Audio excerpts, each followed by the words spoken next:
जिद्दी जट का trailer launch हुआ है और इस मौके पर हमारे साथ इस वक्त हैं राइटर और डायरेक्टर भी हैं, साथ में लीड रोल में बतौर हीरोइन जिन्होंने काम किया हुआ है सारा वो भी हैं, रांझा भी हैं और हम सभी से बात करेंगे। कम से कम सबसे पहले जो मेरा सवाल रहेगा वो रहेगा आपसे समझना चाहेंगे कि आपके दिमाग में क्या ख्याल आया कि आपने ये टॉपिक लिया खनन माफिया, जो कि बड़ी समस्या है पंजाब की, और उसको आप आम लोगों से जोड़ने का काम करने जा रहे हैं इस मूवी के माध्यम से।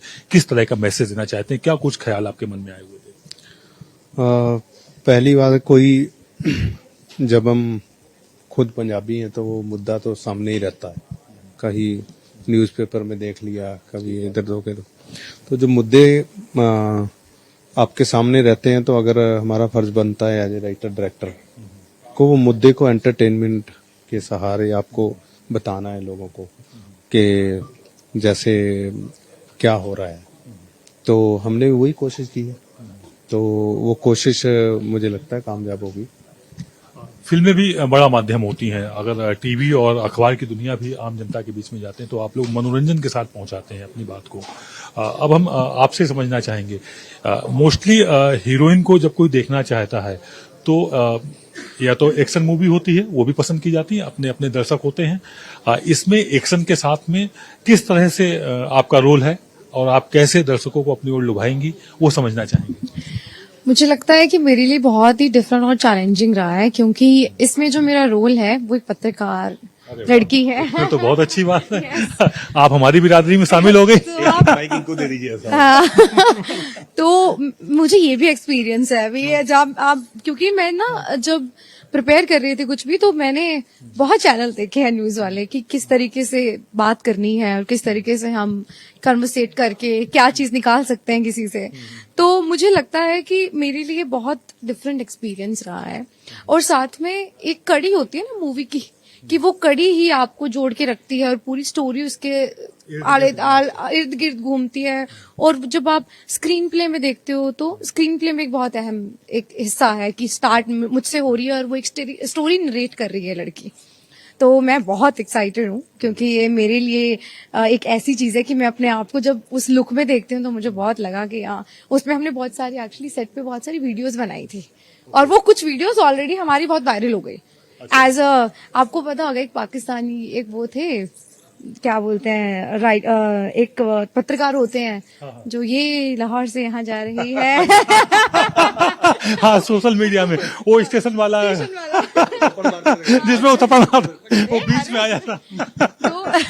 तो पत्रकारिता के देखो बहुत सारे अपने वो चीजें, अब तो हमने उसके हास्य तौर पे लेके हमने थोड़ा कुछ वीडियोस बनाई थी, तो बहुत ही वो अच्छी चल पड़ी हमारी। तो हमने कहा कि चलो ये हो सकता है कभी मैं पत्रकारिता में भी आ जाऊं इसके बाद। But I am very excited. पत्रकारों का भी अपना एक पहले जो ट्रेंड था वो था झोला लटकाए हुए पत्रकार, हाँ, कलम पकड़े हुए, चश्मा लगाए हुए, चप्पल वप्पल। तो आप किस तरह से हैं, मॉडर्न पत्रकार के रूप में आई हुई हैं समय के हिसाब से, जिनके पास ना तो कलम है ना डायरी है, मोबाइल पे ही सब कुछ करते हैं? नहीं, मैं आपको ना, हाँ, संजीदा, सही वर्ड। मुझे लगता है पत्रकार को आपको देख के लगना चाहिए पत्रकार है। मतलब मुझे लगता है कि वो झोला और वो जो, तो आप हीरोइन लग रही हैं। आप मुझे देखना उसमें, मैं बिल्कुल ऐसे लग रही हूँ कि पत्रकार जर्नलिस्ट मैं लग रही हूँ मेरी बिरादरी की। हाँ हाँ, मैंने चश्मे पहने।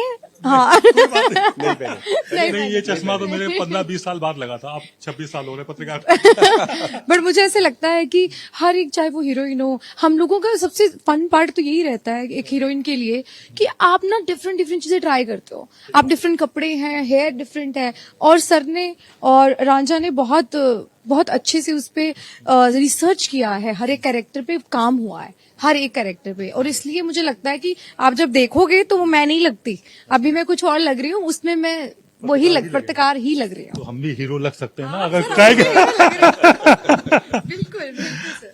आपसे समझना चाहेंगे सिमरन जी, इनको क्या लगा कि आपको ये पत्रकारिता के बेस में, उस रोल में ये बिल्कुल 100% फिट बैठेंगी? जो बंदा अपनी लाइफ में बहुत नोटी और लाइव ऐसे चिलबुला रहता है ना, उसका एक अलग सा एंगल होता है, ठीक है, मैंने वो टच किया है। तो वो बाहर निकल आया। जमीनी फुटपाथ से उठ करके आम जनता के बीच में घुसने वाला, इस तरह का। हाँ बिल्कुल, वो वाला वो टच किया। और वो मतलब भी उसने अपनी लाइफ कैसे बताई है, कैसे वो एक चुप रहना, एक कब बोलना है, कैसे बोलना है, कब मतलब मौके की तलाश में रहता है पत्रकार, कब मौका आएगा तो मैं बात। हाँ तो वो विषय मिलेगा तब वो अटैक करेगा। हाँ वही है इसका। आपसे समझना चाहेंगे, ये खनन माफियाओं को लेकर के मूवी बनी हुई है, दो गुट आपस में भिड़ रहे हैं, कुछ ऐसा ट्रेलर से समझ में आया मुझे। इसमें जब आप आए हैं तो आप चूंकि साउथ की मूवी में भी काम कर चुके हैं, तो जो एक्शन है वो तो आपके फेवर का लग रहा है मुझे, लेकिन इसमें आपको किस तरह से मजा आया, मतलब क्या किस तरह से आपने एंजॉय किया है अपने रोल को? मैं सर सबसे पहले आपका धन्यवाद, भारत एक्सप्रेस देखने वाले जनता को धन्यवाद।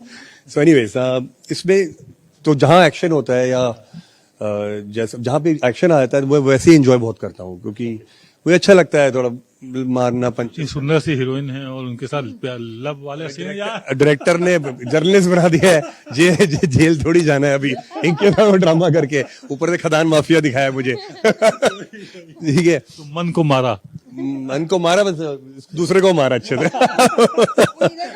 निकला सारा।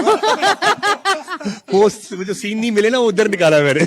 अब आपको ठीक लग रहा है कि मेरे फ्लेवर की चीज आई है। हाँ जी, तो इसलिए एक बहुत अच्छी फिल्म बनी है, समन जी ने बनाई है, जिद्दी जट।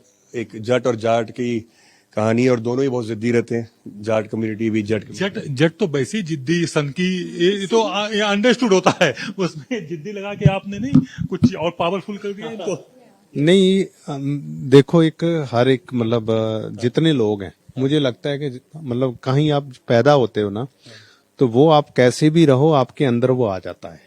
ठीक है, और जो मतलब पंजाब का पानी ऐसा है, हरियाणा का पानी ऐसा है। वही मैं भी कह रहा था कि वो तो ऑलरेडी सनकी और जिद्दी होते ही हैं। हाँ नहीं, सनकी तो नहीं कह सकते। अच्छा, जिद्दी का मतलब जिद्दी का मतलब क्या होता है कि एक जिद ठान लेना कि मैंने मतलब ये काम कर देना है। वो सही ठीक है, गलत से कोई मतलब नहीं। सही, वो मतलब वो सेकेंडरी है। वो सेकेंडरी है, लेकिन देखो आपने जो अच्छा काम करने वाले हैं तो वो भी करके हटते हैं, जो बुरा काम करने वाले वो भी करते रहते हैं।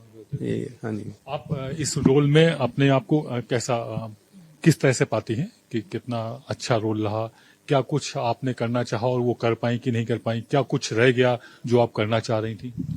मेरे हिसाब से थ्रू आउट बहुत स्मूथ गया है, और ऐसा हो सकता है कि मैं आपके साथ पत्रकारिता का शुरू मैं कर ही लूं, इतना मैंने सीख लिया है। मेरे को लगता है कि उस टाइम पे जब हम शूट कर रहे थे, फर्स्ट सीन है ना सर, जब बेसिकली मैं एक डायरी खोलती हूँ, उस डायरी के बाद पूरी स्टोरी शुरू होती है, और हाँ बिल्कुल ऐसा ही माहौल था।